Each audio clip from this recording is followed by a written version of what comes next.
Hello, Internet! Welcome to 2.5 Brains. This is the latest episode of Survivor Season 42 premiere, Episode 1 recap. I talk all about here, break it all down. Be sure to subscribe so you don't miss anything. You can like our Facebook page, facebook.com/Pavement Road Productions. Email the show directly, pavementroadproductions@gmail.com as well. And subscribe, tell your friends, share the posts, all those things. I'm going to start off with the episode here today. A little reminder as well. The Amazing Race, we did find out, has been picked up for our 34th season, which is really awesome. We were hoping it would be. So Jessica and I will be back to talk about that one. That does air probably next year, probably 2023. But that'll be our, we'll be looking forward to talking about that one when that time does come. Obviously, as well, today, this will be just me on the show today for the premiere episode. We'll look to have somebody else on the next episode as well, a guest. As Jessica isn't the regular co-host on this show anymore. That being said, with the 2-hour episode, it's a little bit hard to book a guest, so we're going to try to get somebody for the second episode. So we'll see what happens there. But a lot to talk about here, so definitely dive in here. We'll go ahead and get started. And we'll start off with, as we do for the show, the 3 moments that mattered. We'll talk about who did not survive. And of course, we'll talk about where they were ranked on my power ranking as well. And then, of course, we will talk all about the top 3 players of the week and the bottom 3 players of the week. So who had the best week, who had the worst week. Of course, that cannot be the person who was voted out. Obviously, they had a bad week, but that's obviously not something that we're going to discuss with them, because obviously that would be an easy one. So we're going to talk about the 3 players, every remaining in the game, the 3 who had the best week and 3 who had the worst week. So, like I said, be sure to subscribe so you don't miss anything, so you get all the awesome content we're bringing out for you here. Try to get another politics show out with, obviously, the state of the world being what it is right now. I definitely want to talk about that as soon as possible as well. So definitely, keep an eye out for all that as well. So let's go ahead and dive in here. Start with moment that mattered number 1, and that would be medical misinformation. So a lot of talk about medical misinformation as of late. But let's go ahead and start talking about medical misinformation, and that will be with the whole issue with Jackson. So Jackson, on day 2, was Jeff shows up to their camp, which is very rare. Usually when Jeff shows up to your camp, it's either you have something to say, you're going to quit or something, or something happened at home or whatever. So it's kind of even a little bit unclear even what happened. So I don't want to go too much pointing the finger or accusing or anything, because it's there's probably multiple sides of the story, and the way CBS portrayed it, they're definitely between a rock and a hard place by their own making. Of course, I mean they screwed up, and they are in a tough spot because of it. Of course, they've made a lot of stupid decisions lately, and this is one that definitely came back to bite them. So again, I want to wait till hear more information until more comes out before I say what happened, or accuse anybody or blame anybody of anything. But I guess I can say I'm not surprised that something really dumb happened that CBS could have probably done differently. Since they I will say, I've seen the reaction online that the first episode of the season was way, way better than the first episode of the last season. And I definitely agree with that. Way less woke stuff. The audience, I feel like the audience has spoken, even though, the blue checks and the minority of people who watch the show and are, want to be preached to, I feel like they're, still the loudest, vocal minority. But I think they're still a minority. And I think that enough people were threatened to not watch, they didn't stop. So it does seem like they cut back quite a bit on the woke stuff. But so, it was very reminiscent of when they had to pull Terry Dietz, when everything happened with his son. Obviously it wasn't in the middle of the night, but it seemed like it was kind of, seemed somewhat early in the morning.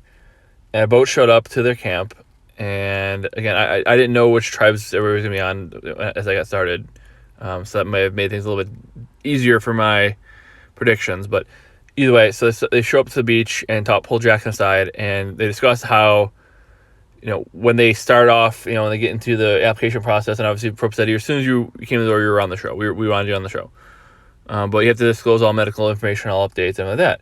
Obviously, Jackson's transgender, but that wasn't really even what it was. It was that Jackson was taking lithium, or addicted to lithium, or whatever, when the show started. Before the show started. So, like, years ago when Jackson's mother was ill and dying, and before Jackson went a whole big thing about, how he's a hero, or whatever, she's a hero, whatever, because of being transgender and staying home to take care of, their mother. Either way, which was kind of bizarre, and it was somewhat emotional. But whenever somebody says, "I have an amazing story to tell you," and they tell a story about how they're a hero, it's pretty narcissistic and egotistical. No matter who does it, it's kind of gross. But either way, so I guess while Jackson's mother was, ill, Jackson was staying up late every day, basically getting 2 hours sleep a day to take care of mother. So to help with that, I guess Jackson started taking lithium, and according to what the show said and whatever, and again, there's probably a lot more to the story, but they said you have to disclose any medical stuff or any medication you're on. And Jackson didn't disclose taking lithium. And the excuse was, well, according to Jackson said, I figured I would be off of it by the time I got on the show. I was weaning myself off of it. I figured I'd be off of it by the time I was at the show. And then I guess a day before they went out there, admitted that was actually still on lithium and was still addicted to it, or whatever the situation was. Which is, kind of crazy. Well, obviously the producer's like, well, we have, nothing's gonna happen in 24 hours. We'll see what happens. Give some time. And obviously they weren't happy about it, but they're like, we'll see what happens. Nothing's happening in a day. We'll have to just monitor closely. And apparently for like 10 hours, there was a slight medical issue, like being lightheaded, being dizzy, being, and I think Lindsay was on Jackson's tribe was saying, I'm going to make sure you get water and keep you, hydrated, because I don't want you getting dizzy or whatever. And, that it became a problem, and so the producers, Jeff, came in and said, look, you can't stay. If you're feeling this way, you're having a reaction to being off the medicine or whatever, we can't have you stay here because it's for your own health, reasons. So we can't have you stay here, and we can't keep you on the show. So Jackson was pulled from the show, like day 2, and that was the way the episode started. So the season started. First person knocked out was knocked out, pulled for not disclosing all the medical information, and then having a reaction. They didn't really show the reaction, but having a negative reaction to being off medication, and then having to be pulled from the game for medical reasons. Started off very similar to, Dave versus Goliath when Pat got injured on a fluky boat ride, thing that happened on the boat, riding back from the challenge, and but this happened early enough in the episode, I guess, where they still had to go have a tribal council. So. Because this was before even the immunity challenge, and it was obviously they brought everybody in and said, "Taking your first look at this tribe, blah, blah blah," and obviously a lot was cut. They didn't talk much about it, which is I guess whatever for time, but it was leaving a lot more information that we would have liked to have had. But they pulled Jackson from the game right away, and there you go. And also another, we'll talk about a little bit more later on, but another callback. You can look at what happened on there's a season 37 callback there, but also was a season 20 callback, right? Heroes versus villains, when the first challenge somebody gets injured, and they had a first challenge. We're meeting on the beach. They had to run up, and we'll talk about that here actually for moment number 2 that mattered here in just a second. But Dan also got injured. So Daniel goes up and he's doing the first challenge. He's the first one up, which is, again, I don't really know why they had him go. He's not the most physical person on the team, but he went up there and he, pretty much everybody fell, running back with the oars. It was, they're running and they're, do the sand and everything, and everybody fell at one point who was carrying the oars. And Dan fell right on his shoulder and it sounded like it popped it. And then he had to kind of sit there with his arm hanging there for the rest of the challenge. And we'll talk about that a little more as well. But another kind of interesting callback to, again, obviously, at this point, pretty much everything has happened, so something isn't new, and now it's just a callback. But that was interesting that happened in that first part. And so then, of course, then the second part is the moment matter number 2 is the opening challenge choice. And now they had opening challenge again where immediately, right off the get-go, you're on the beach, there's no running, you're on the beach and you do an opening challenge.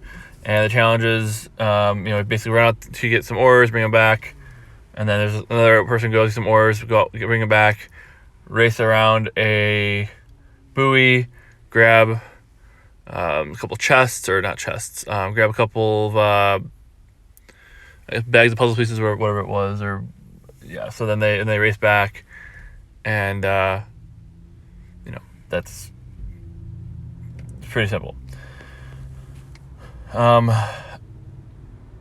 So both of the challenges were actually kind of similar this episode, which was a little bit annoying, but the challenges can be kind of annoying anyways. But anyways, so they had to go and get some oars and then row out and yada yada yada. So and they also had the winner gets their flint and a pod and whatever. Of course, no rice again, and then the other group gets nothing and they have to earn it later. The other two groups get nothing, they have to earn it later. And they did that opportunity as well, which we'll talk about here a little bit later. But the challenge they went out, and obviously the first group of 3 had to run out, grab a couple oars from like a giant net. The next group went, they had to run over a hill, and then down out of the view of the rest of the contestants. And what you got there, I think Lindsay was the first one there because Jonathan got their team a lead. Lindsay gets there first, and the note says, you must stop and wait for everybody else to get here before you continue. So I was okay. So she waits, and the other 2 people, it's Hai and it's Drea who get there. And it says you can take your oars, run back to your group right now, or you can untie 20 knots to get an advantage, and then grab your oars and go back. So they decided to take the advantage. And the advantage basically is something like there's 3 of these things now in the game. You all share the knowledge that you have it. If you use it when there's 3 left in the game, it's this. It's basically a certain advantage. If you use it when there's 2 left in the game, it's a little bit better advantage. If you use it when 1 left in the game, it's basically an idle. So it's the whole idea of, okay, well, you have 3 people in the game using this advantage. They all know they have it, so it's less powerful. But if you can get it down to you're the only one left in the game who has it, it's more powerful. But obviously everybody else knows you have it, and you know they have it. So it's kind of what's more valuable, alliances or power. People or power. Obviously it's 99.9% of the time it's people, but sometimes not. Anyways, so they all take that, they run back, and they said before they go back, here's some mud and some blood, fake blood to put on yourself, to make it look like you were really ridiculous. Because people back at the camp like, wow, they're taking forever to get back. People back at the mat are like, wow, it's taking forever to get back. It must have been a long run, and they all come back and they're dripping it with sweat and mud and fake blood all over them. People are like, wow, you're bleeding. Wow, this is crazy. You must have really been digging for those things. Yeah, it was crazy. To help with that, to cover up the lie. And eventually it ended with the I think the orange team was doing really well, and the blue team kind of fell behind them. It was a typical challenge. It came down to the end, of course, as they almost always do. But obviously the team wins, and that's it. So the green team loses, the orange team ended up losing, and the blue team ended up winning. So they got their stuff. So we get back then to camp, and of course there is the advantage. There's the thing where you can earn your way to get to the stuff, but you only have 4 hours to do it. Blah blah blah. and if you don't do it, then you fail, and you lose. You don't get your flint until after the next challenge. Blah blah blah. So they had it similar to the last season where if you deliver water and then fill the barrel, or do the find out how many triangles around this thing. They decided the difference was between this season and last season though was this time it was only one person bringing the water as opposed to two, and they had to be off by themselves. Whereas last season there's two people, so they at least could build that bond together and then try to get in with the rest of the group. Whereas this person will be just literally on their own for like 4 hours while everybody else is making connections. So nobody wanted to do that, so they all did the two teams decided to do the triangle. And some players were helpful, some players weren't helpful, and then they eventually decided, hey, we'll split off. Some start working on the shelter, some will work on this. And all the teams ended up getting it right. So they ended up getting their supplies. Took them obviously a while to do that. And that certainly delayed things getting started. But regardless, they eventually got what they needed. And then there was another advantage, another thing that when the person showed up on the boat, they said, hey, send somebody to, this is before Jackson got pulled, send somebody to basically get in the boat. They were going on a quest. And it was the same thing. They go to the prisoner's dilemma. They walk up this hill. They talk. They walk back down the hill, make a private decision, blah, blah, blah. And it's the same thing. Risk your vote, protect your vote. And two decided to risk their vote, so they get an extra vote. Whereas I think Jenny, was it Jenny? I think it was Jenny, decided to protect her vote. Made, I think, the best decision. And so got to protect her vote. Nothing else happened. The way they decided who got to go was interesting, though, too, because one team, which Marianne ended up going, she volunteered right away, which she's super amped to be there. Definitely going to be a fan favorite. I just don't see her doing very well again because she's so excited. Obviously, she's likable. Her tribe seems to like her, but she just seems like she's so over the top. She's very much like to me, kind of like Wendy Diaz from Edge of Extinction. Because she was just very excited, very hyper, very excited. I mean, she was freaking out when just seeing Jeff and everything. So she was excited to go. She jumped into the opportunity. I think she didn't make. I think that was a bad decision for her, but regardless, she got an extra vote out of it, so good for her. And then it was a rock paper scissors for the other team, and then the other team pulled the straw. So Jenny pulled the short straw. She was forced to go, and then rock paper scissors. Drea won, so Drea got to go. So it was, I don't necessarily look at it as a good thing, but again, they got to go, and they don't know. Obviously, they don't know looking forward, But still, you really don't want to be the one going off on your own. Nobody wanted to go off on their own to fill the barrel for the tribe, but people were willing to go off on their own for a possible advantage. It just kind of tells you everything you need to know about those players. So, anyways, and Andrea's like, I want to get as many advantages as I can, so I'm gonna go. I already have the one. I'm gonna try to get another one. So she goes, and she ended up getting an extra vote as well. So Summit, same thing. Again, I hope they don't do the Summit every time again. There's way too many extra votes, way too many advantages. And meanwhile, there's still the idols and everything like that too, which are the same, saying the phrase idols, which is funny the first time it happens, but having happened 7 times and then they lose their vote until then, it's a little bit much. But I digress. So that was the decision for the second part. And the third part was a unanimous vote. So the person who voted out was excited because he's a super fan.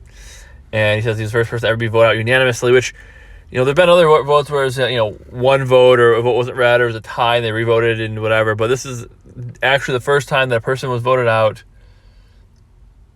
and there was no other votes cast and they couldn't cast a vote in their own defense. Right? So, a lot of times it's 5-1 because the one person gets voted out or whatever, or again, a revote, but they already had their chance, they had it, whatever. So, Zach, he formed the Skinny Guys Alliance with Romeo early on. And I said, Zach, he's definitely a super fan, definitely, smart, everything like that. Definitely, but he definitely didn't seem that social. I thought he was going to blow up his own game when it called who told Tori what was going on about her being targeted. And I thought he was gonna blow his own game there and say it. He didn't, but I guess it came back to him that it was him. And everybody started, whatever. But in any event, he was targeted, and I guess he knew, he was the target, so he played his shot in the dark. And second time it's ever been played, Sydney played it last time.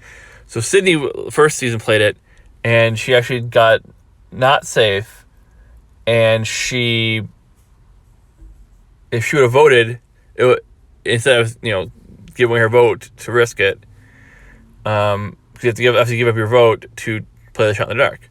So she gave up her vote, was not safe, and then ended up getting voted by one vote, which her vote could have changed that.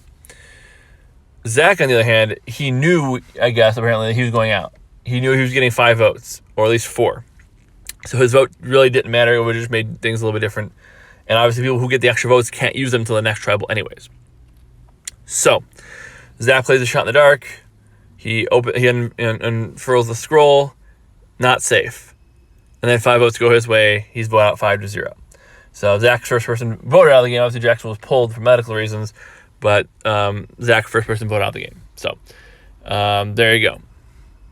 So that's that. So first person voted out unanimously in Survivor history, I guess, technically. So let's talk about who did not survive this week. Obviously, we'll talk about Jackson here a little bit later. I have my thoughts on that. I'm not going to go into it right now. I know that people who are pulled for medical reasons, or people who lie, or people who, quit, Jeff has different reactions based on the person, right? So when Lindsay Ogle quit, Jeff was like, so you don't want to blow up in front of you don't want to blow up on TV in front of your daughter, so you're going to quit the show. She's like, yeah, I need to quit. He goes, okay, I understand, you can go. Meanwhile, like, somebody else, like Julia McGee quits and he, rips her apart, right? Or Austin quits and he rips Austin apart. It's, if you're a macho guy and you quit, or if you're, a single mom and you quit, or, in this case, someone who's from LGBT who lies on their medical check, and Jeff's like, oh, it's okay. It's like, that's annoying. Like, Jeff, you can't go ahead and do that and be like, oh, you can't hold people accountable if you're not going to hold other people accountable for the same or worse. This person literally lied to your face. And again, I'm sure there's a lot more that's going to come out and everything like that, and that's great. But this person lied, didn't follow the rules. You had very specific rules about disclosing medical information for your own safety. This person gets all the way out there, takes away a spot from somebody else, and you really want them on the show because they're transgender, and you want a transgender person on the show, and that's great. And that's what you want. That's what you got. But this person lied and took a spot from somebody else who could have been out there. And I don't think Jackson's a super fan. Didn't seem like a super fan. But again, you could have given that spot to somebody else. And instead, not only do you let them go out there, they lied to you. You have to pull them because they didn't disclose medical information that now could cause their death. And you're going to be in trouble for having this happen. So you have to go out and make the decision to pull them from the game 2 days in. Meanwhile, somebody else could have gone out there and had that experience. Ridiculous. Stupid. But I digress. Let's just talk about who did not survive in the Survivor vote out standpoint. We'll talk about Zach. So Zach, what would he do wrong? So he made, alliances early. He made the alliance with, it was Swati and Tori early, and then he went and formed a bond with Romeo, and all of them voted for him. So obviously he's really bad in the challenge, and he took ownership right when he came back. Hey, I know it's my fault. I know I messed up, blah, blah, blah. Dude, read the room. Because I don't know. I mean, obviously Rocksroy said, hey, we win as a team, we lose as a team. And that's great. So I appreciate you saying that, blah, blah, blah. Well, hey, you say, hey, that was a tough challenge. You don't have to go out and make a big public apology. Say, hey, I know I messed up, blah, blah, blah. Hey, that was a tough challenge. We'll be better next time. Obviously, you're really skinny. He's really skinny. When I picked him 5th or 6th, best player on the team, on the show, I didn't know he was that skinny.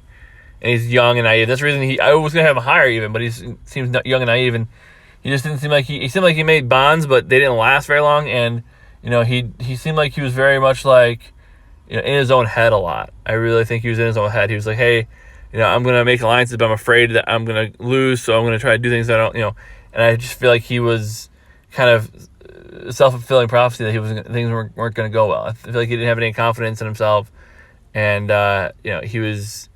he expected it to not do well, and then he didn't, and it just kind of continued from there. But yeah, don't come back to the challenge and be like, hey, I really messed up, guys. I'm sorry. I understand. Blah, blah, blah. Obviously maybe he knew what was going on. Maybe, somebody said to him beforehand. I really don't know. But he just didn't seem like he had, any confidence at all. And he obviously was really, really bad in the challenge. And they're trying to keep the tribe strong. I mean, Roxroy was brought up as a possible boot, and he's the only one on the team who's really strong. I mean, obviously Drea's, or not Drea, I'm sorry, Swati is strong as well, and Drea, for sure. I think Drea actually maybe even stronger than Roxroy, but in any event, they have two really skinny guys, one bigger guy, and then a couple of stronger women. Tori's in really good shape also. So Swati being in the military, so there's, a lot of times the early boot is a really skinny young girl, but in this case, there really wasn't a really, really skinny young girl on this show. There's a really, really skinny young guy. And just, again, strength and everything else, I feel like Ryan Ulrich. I feel like Zach would have been somebody who, if he got to the merge, could go really, really far, make strategic moves, blah, blah, blah. He kind of looked like Adam Klein. He said he's kind of the love child of Adam Klein and Ryan Ulrich. And I definitely kind of feel that way. But I think if he gets to the merge or whatever, he's going to go really far in the game and maybe even win the game. But he just wasn't, I don't think, in the position to. He wasn't strong enough in the challenges. He didn't, somebody had to be blamed. As a 6-person tribe, you can't really hide anywhere when you're doing, I think if it's a 10-person tribe and he does a bad job, well, there's somebody else that can be the bigger target. But there really wasn't that. I mean, Roxroy was annoying people, and we'll get to that as well. But when he's annoying people, but he's really your only physical asset you have, you're really kind of out of luck. And then he tried to throw Tori under the bus, and Tori had, I think Tori was maybe annoying people too, but she made, I think, a little better connections, at least initially. And she was able to escape. So, really not 100% clear why Zach was the target over Tori. I really thought it was going to be Tori or even Roxroy based on how things were going. But ended up being Zach, and Zach did not survive the vote. So let's go ahead and talk about the top 3 and bottom 3 here. Start with the bottom 3. It's you're going to see a bit of a theme here, I think. Start with number 1 on the bottom 3 here. No particular order, I guess. Roxroy. So Roxroy is number 1 or in the bottom 3 here. Not really. I don't know. It was a unanimous vote. I don't really think the tribe necessarily made the right decision, but what decision else really could they have made? I guess.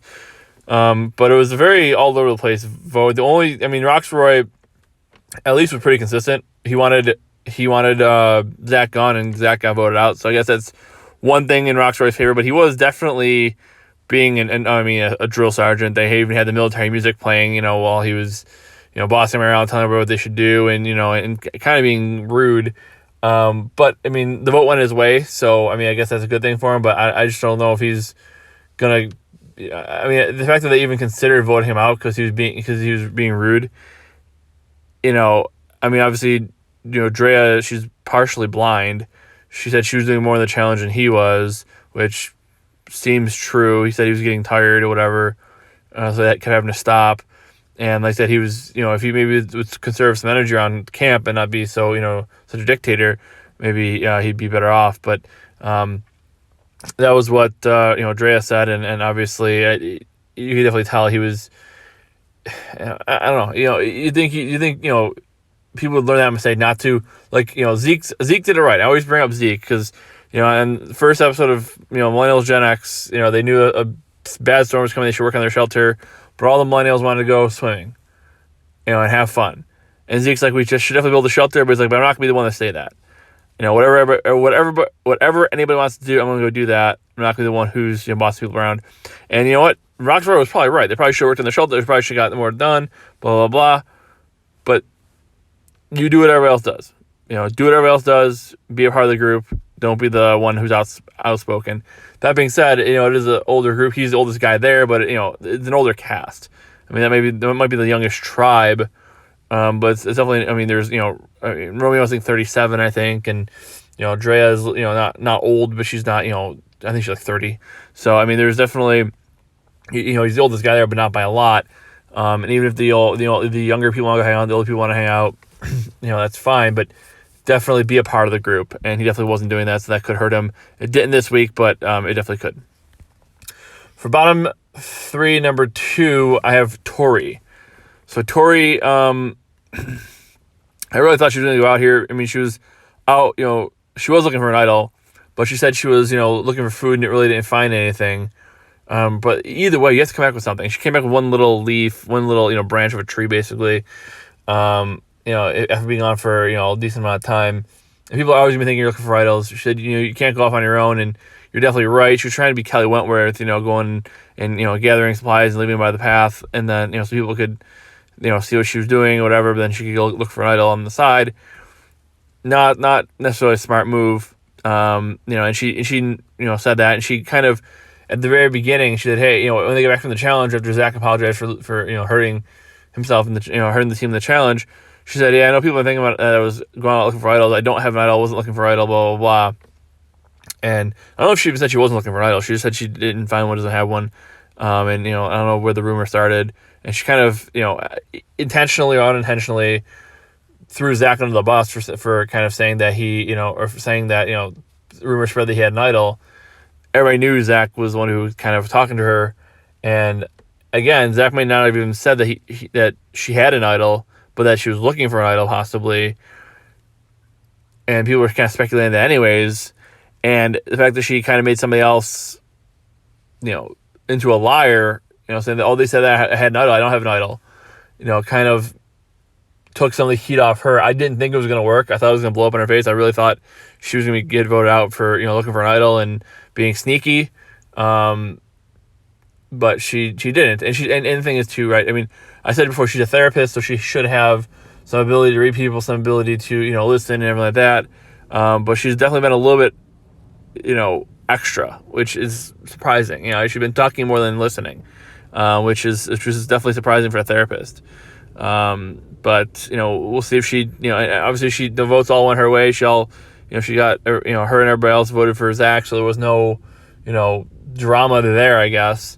But I don't know. It was interesting. It was interesting to see that, she seemed like she was kind of, blowing up her own game, and everybody ended up siding with her. So, I mean, I don't know. Maybe she has some game, but definitely didn't start off well. Definitely getting, caught, looking for an idol, even though they couldn't really prove she was looking for an idol, whatever. She talked her way out of it at least, which is good. I just hope that, for her sake, she listens more, because being a therapist is, whatever, but if you're going to be a therapist, you got to listen a lot more, and that's going to be helpful. But I think she's been kind of just going a little bit too much, talking a little too much, and maybe trying to control the game a little too much early on. And obviously it's only a 26-day game, so it's shorter and everything like that, but still, I think, and there's so many twists, just laying low early, I think, is a lot better, and she really didn't do that. We'll see if she made bonds. I mean, her and Zach, had a bond early. I mean, it was, another problem with her. Her and Zach had a bond. Her and Zach and Shwati had a bond early, and everybody ended up turning on Zach. So I guess whatever. But I don't know. I don't know how it didn't seem like she was very calculated, and just kind of seemed like she just. It seemed like the edit of somebody who was going to be very cocky, kind of like a Sydney from last season, or even maybe a little bit Sarah from last season, where she's like, I'm in charge, I'm the boss, blah, blah, blah, and then, gets knocked out right away. That usually is what happened. I definitely kind of saw that happening, but she survived this vote. She just needs to kind of reevaluate, I think, a little bit. If she did make a good alliance, if, her and the other members of the tribe are going to be tight now, then fantastic. But I don't know. I definitely was feeling really good about her, and then now kind of the way she started doesn't seem that good. But also, I mean, getting an edit early doesn't hurt either. Getting on the screen. People who don't get on the camera for the first several episodes, that hurts. If you're not getting confessionals, it's not good. I do also like the fact that it was a 2-hour episode. Obviously, somebody was pulled, and then there was only one person voted out, so 2 people did go out, but only one tribal council and everything. It gave you a lot more time to know the players, which I really like too. As a side note. But again, not a great start for Tori. I think, again, I think she's over the top, really, really, really excited to play. A big fan of the game and a big fan of the show. And I think she's kind of overplaying it again, which was my fear for her going into it. That's why I didn't have her higher. Next is the final person in the bottom three is Romeo. I could go Schwadi here, but I'm going with Romeo. Again, he said he made the skinny guy alliance and then, immediately broke it, which, he had an alliance with older people, and he also had an alliance with Zach.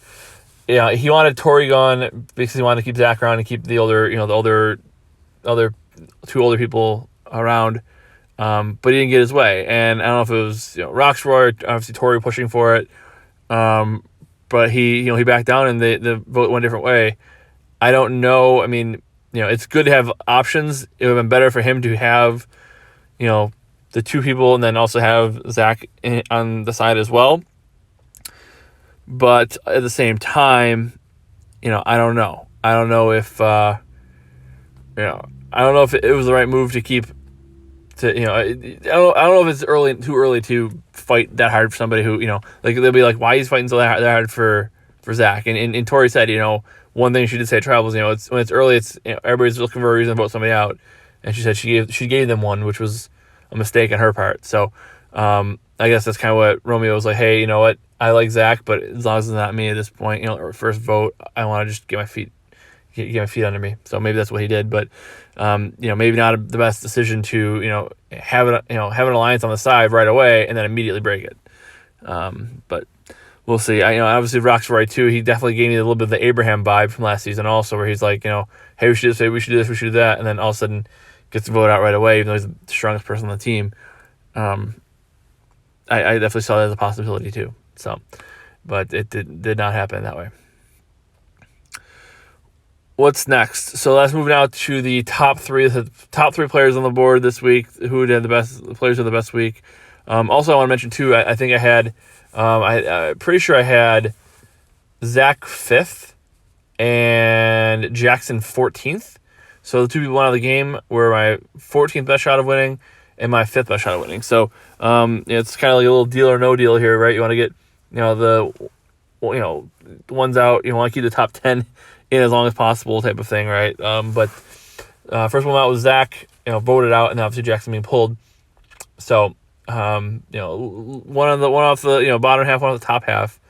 We'll see what happens. But I want to provide that update. I'll try to do that every week. Provide the update of where who went out according to my power rankings, and which who still left and who did well. So let's go ahead and now switch gears again. Talk about the top three of this week. Specifically just this week. And it's really hard to say because, again, only one tribe wins a tribal, and it's really hard to see what the dynamics are in a lot of the tribes. I mean, it looks like there's, in the green, I think it's the green tribe, there's looks like 3 pairs of people pairing off in that tribe, and the other tribe is, a little bit the older versus the younger, and then the one is kind of the smart versus the brawn. Seemingly might be a little bit of a thing there. So it's kind of hard to tell where some of the other tribes are, so it's really hard to kind of say who did well and who didn't. But I'm gonna kind of look at it here and see what I can come up with. So, first of all, number 3 here on the top players of the week, I'm going with Jenny. So Jenny, she did. So the initial challenge after they got back to the beach, so the teams who didn't win supplies. Obviously, like I said, the first time last season they had 2 people carrying water to fill up a bucket, and then they filled the bucket high up they got their supplies, and it was 2 people going off.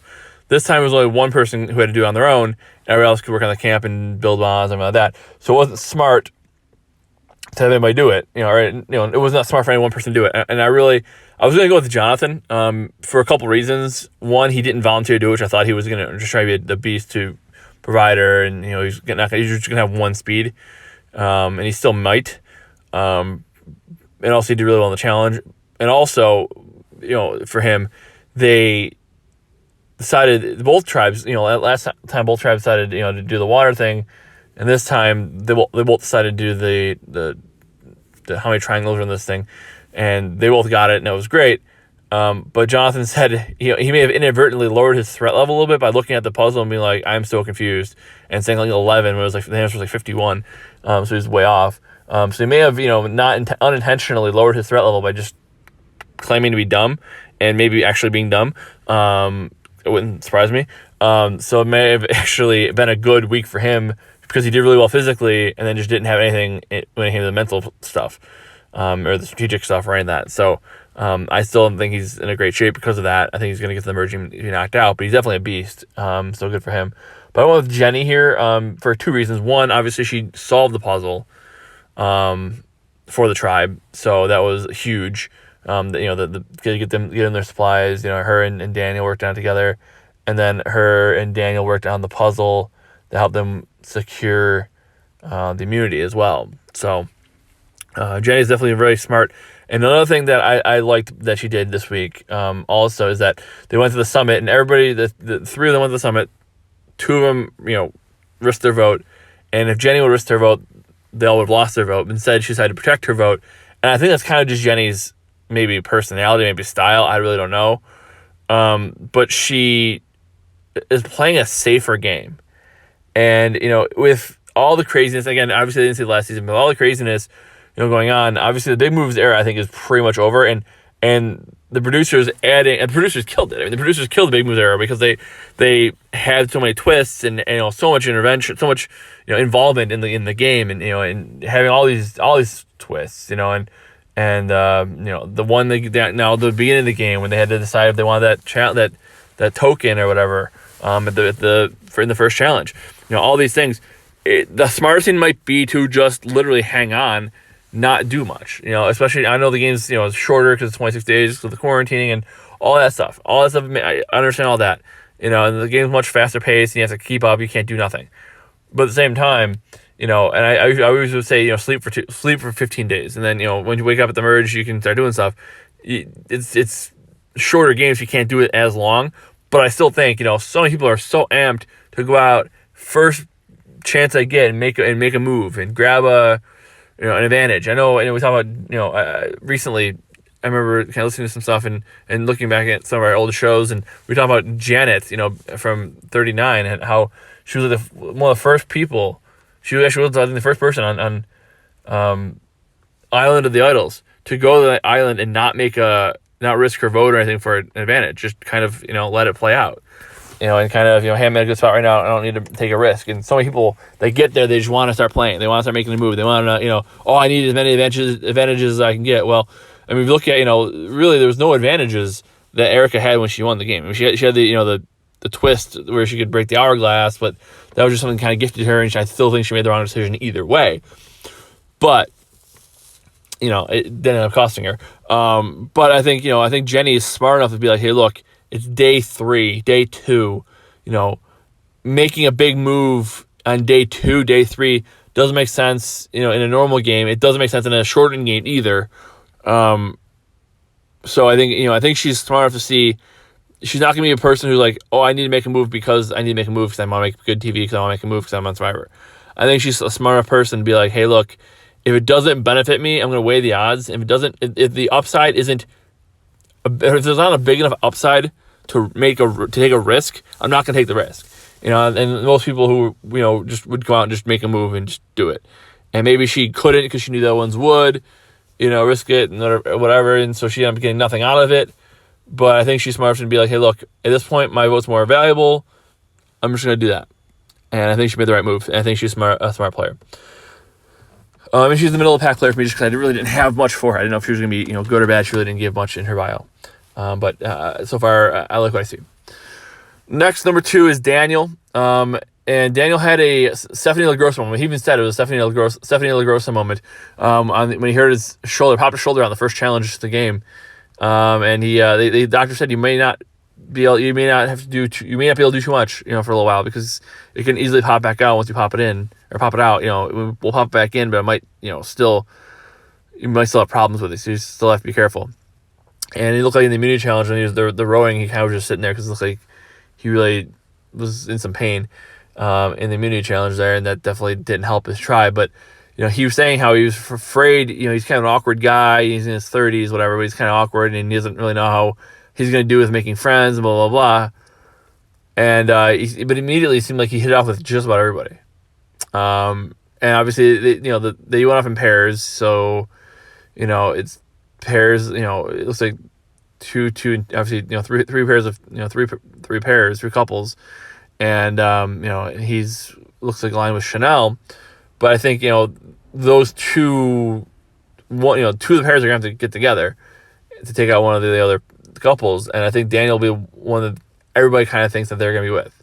I kind of see him as like the, it's like I think I see them, Daniel and Chanel is kind of like the Aubrey and Neil of the Brains tribe on Ko Wrong, right? There's three, Debbie and Joe, and Peter and Liz, and then Aubrey and Neil, and everybody thought they were with Aubrey and Neil, or at least that whatever, or they wanted to vote out Aubrey and Neil.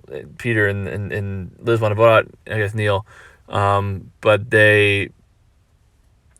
So maybe it's not the greatest analogy in the world in that case, but it's still, either way, they were the ones that people thought everybody kind of like wanted to work with them, and and everything. And I think with Daniel, I think both sides, both the other pairs will want to work with him, based on the bonds he made in this episode. And also too, I think the fact that he kind of hurt his shoulder and then went back out after it and didn't give up, and I think that definitely gained him some favor as well. I will caution though, like he said, he's afraid he wasn't going to make friends or whatever like that, blah blah blah, and make alliances. One thing you do have to understand is making an alliance on day 2 means nothing if you don't codify it. If you don't grow it, cultivate it, whatever. If you just kind of like, oh cool, we're in an alliance, and then you don't talk to them for 3 days because you're in an alliance, or 4 days or 6 days, you don't go to tribal, you don't have to show your allegiances. It could definitely change, right? It could definitely fade away, and it could be a problem. So I think that's something that really, it's good that he made alliances early, and it's he's definitely in a good spot comparatively. Again, I don't think anybody's gonna target him. Even if they go after, even if his pair isn't the one that's selected, the other two pairs team up against him, I think they'll go after Chanel before they go after Daniel. That being said, you still have to cultivate those alliances. So he's in good shape right now. But if you just make an alliance and forget about it, set it and forget it, it's not going to work out for you, because they're gonna think that you're still with them, and you're going to have to reassure them. So a good start for Daniel, but obviously he's got a lot of work to do still.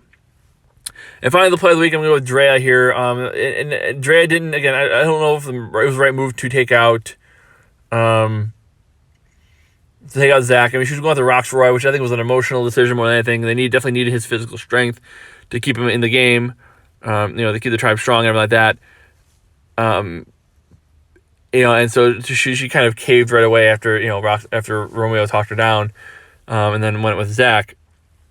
So she went, and Romeo was kind of like, we had an alliance, the three of us, Romeo, Roxroy, and Drea all had an alliance, and all of a sudden Drea's turning on Roxroy right away. I don't know about that. So that was a little bit hesitant for her, but she did come out of the episode with 2 advantages. So again, advantages may not be the best thing, especially people know you have them.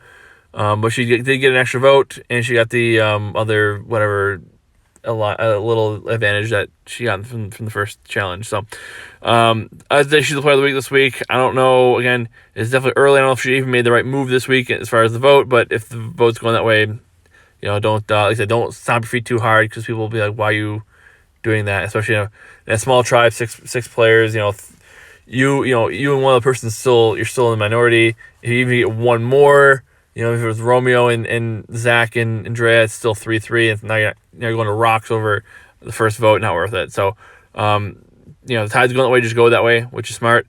And she came away with 2 advantages, and I think only other people know about them, and nobody in our tribe knows about them. So, we'll see what happens going forward. I think, but we'll see, I think she had a good week this week, just based on the fact that she's in a decent alliance, seemingly. The preview says maybe otherwise, but I would never trust the previews. And she came away with 2 advantages, so I think she's definitely the player of the week this week. So after this big episode, 2-hour episode to start off, again, we get to know a lot of the players, which is exciting. We'll see how things go. I'm definitely interested to see how the season goes. Hopefully they stick to a lot more gameplay and a lot less other stuff. Because I think the gameplay could be really, really fun, really exciting. I'm glad Survivor's back. Hopefully it's a good season. Hopefully it's better than we've seen recently. But either way, I'll be here talking about it. I'll try to get some co-hosts and some guests to come on and help with the episodes as well as we go through. But either way, thanks for listening and everything like that. Be sure to subscribe so you don't miss anything. You can like our Facebook page, facebook.com/pavementroadprod, or Pavement Road Productions on Facebook, Pavement Road Prod. And you can also email the show directly, pavementroadproductions@gmail.com. Let us know what you think. Comment, share the post, tell your friends. And I'll definitely be back soon next week. Try to record. My plan is to record immediately following the episode so I can get out right away for Thursday morning. But either way, thanks for listening. Thanks for subscribing, telling your friends. And until next time, I've got nothing else for you because the tribe has spoken.